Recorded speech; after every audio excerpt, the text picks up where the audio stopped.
Assalaamu calaykum. Kusoo dhawow janalka Hal Sheeg. Waxaad kusoo dhawaataan qiso gaaban oo mudan in lagu camal qaato ama lagu tusaale qaato. أشرقت نفسي بنور من فؤادي حينما رددت يا رب العباد وانتشت روحي maalin maalmaha ka mid ah Dr. Hishaab oo ah doctor ku takhasusay daaweynta iyo qalliinada cudurrada ku dhaca cunaha iyo waliba dhuunta. waxaa looga yeeray magaalo aad uga fog magaalada uu ka shaqeeyo, isla markaana waxaa loo sheegay in la doonayo in la siiyo jaa-iso ama abaalmarin. Dr. Hishaab waxa uu bilaabay qorshihii uu ku aadi lahaa magaaladaasi ama gobolkaasi, isla markaasina waxa uu jartay maalintii daba ticket isagoo raacay diyaaradii u ambabaxaysay magaalada jaa-isada laga siin doono. Dr. Hishaab mar allaala markii diyaaradii uu soo raacay ay socotay muddo saacada ah ayaa duuliyayaashii diyaaradda waxay rakaabka ku wargeliyeen in diyaaradda aysan gaari karin magaaladii ay ku socotay hawada oo xun daraadeeda, isla markaana ay ku hakan doonto magaalo kale oo ka sokaysa goobtaasi.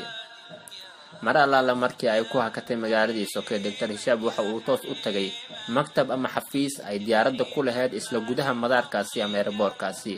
markii uu booqday waxa uu u sheegay in uusan ku habsaami karin ama uusan sii joogi karin halkaasi, maxaa yeelay waxa uu ku sheegay sababta in bukaano badan oo daraadiisa ay halis u gali karaan xaalad caafimaad daraadeeda.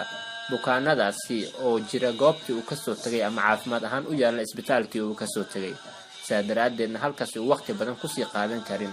sidaa daraadeed waxa uu weydiiyey xal kale oo ka duwan arrintaasi. shaqaalihii ka shaqaynaya maktabkaasi ayaa waxay u sheegeen in ay fududahay xal kaleeto, isla markaana uu awoodo inuu qaato gaari taksi ah, halkaasina ay ku qaadanayso inuu ku gaaro magaaladii uu ku socday 3 saacadood. Dr. Hishaab ayaa waxa uu go'aansaday inuu soo qaato gaarigii taksiga ahaa, waxa uuna u jihaystay wadadii ama magaaladii uu ka soo qaadan lahaa jaa-isada, isagoo cagta saaray wadadii geynaysay magaaladaasi.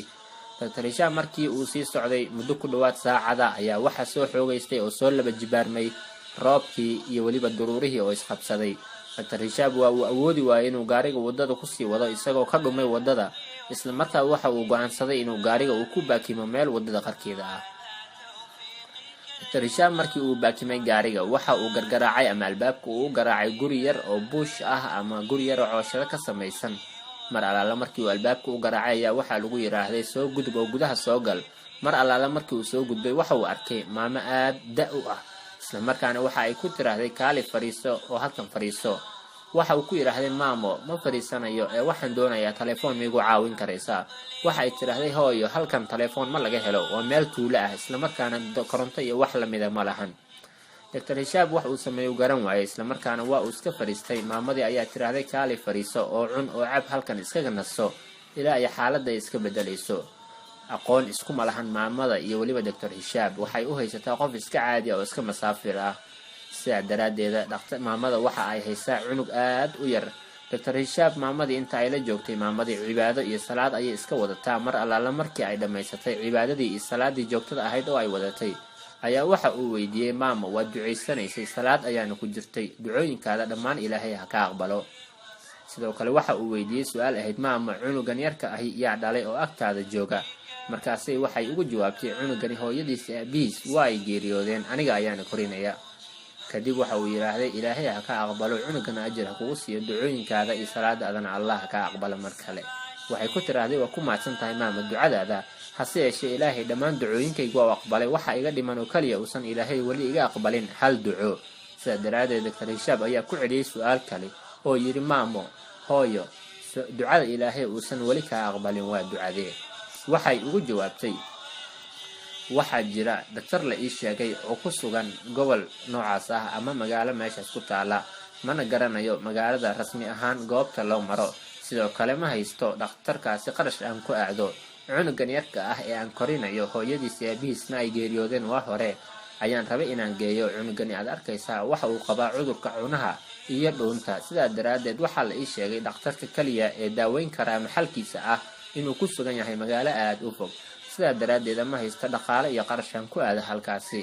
sidaa daraadeed ilaahay ayaan ka baryay inuu maalin uun caafimaad ii siiyo. Dr. Hishaab ayaa yiraahday, hay dhihin maama sidaasi, ilaahay ducadaadii waa uu aqbalay, ku bishaarayso.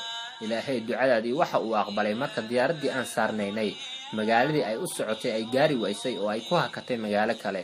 ilaahay ducadaadii waxa uu aqbalay mar allaala markii aan soo qaatay gaari taxi dhulkana aan soo maray safar dhulka ah anigoo aysan weliba qorshaha iigu jirin inaan dhul maro. ilaahay ducadaadii waxa uu aqbalay markii aan go-aan ku qaatay inaan gaariga halkan iska dhigto isla markaana gurigan aan aqoonta u lahayn cidda ku jirta aan albaabka usoo gargaraaco. ilaahay waxa uu aqbalay ducadaada markii aniga oo ah Dr. Hishaam ilaahay intaasoo arrintaada daraaddeed iisoo marsiiyey dhulkan aan usoo maray albaabkan aan kaaga soo galay. ku bishaarayso Dr. Hishaam waa aniga, dhakhtarka lagu sheegay inuu ku takhasusay cunaha iyo daaweyntoodaba waa aniga. ku bishaaraysa maamadii waa iska oysay iyadoo sujuud la dhacday ilaahay dartiisa 2 ragco oo sunna u tukatay. intaa kadib Dr. Hishaam ayaa waxa uu ku guuleystay inuu u daaweeyo cunugii isla markiina cunugii sidii uu ku caafimaado. meeshaas waxaad ka ogaanaysaa ilaahay waxa uu kuugu talagalo inaadan ku seegi karin wax walba oo ay kugu qaadato ama ilaahay meel walba uu ku soo marsiiyo aad haleeli wayneenin oo aad helayso. ilaahay subxaanahu wa tacaala wax walba uu kuugu talagala ama adoonkiisa adoon walba oo ilaahay abuuray duco walba oo weydiistay ilaahay ha ka soo daahda hase u timaado waqti hore ilaahay maalin maalmaha ka mid ah uu kusoo jawaab celin doonaa, jawaabna uu sii doonaa. ilaahay adoonadiisa inay duca u dirsadaan ma uu ku dhagaysto ilaahay subxaanahu wa tacaala. barnaamijkeena maanta inta ayaan kusoo afmeeraynaa. qodobkan waxaa idiin soo diyaariyay anigoo ah Mucaawiye, halka aad kala socoteen waa Halsheeg. waad ku mahadsan tahay dhagaysiga iyo la socodka barnaamijyadeena. si aad u hesho barnaamijyo dheeraad ah fadlan subscribe saar page-keena YouTube-ka ee Halsheeg Journal isla markaana like-ta raacay. wixii aaraah ama afkaar ayaad inoo haysan noogu soo gudbi qaybta hoose ee commentiga, waan idinla wadaagi doonaa. tan iyo kulankeena xiga sida iyo nabadgelyo. Assalaamu calaykum waraxmatullahi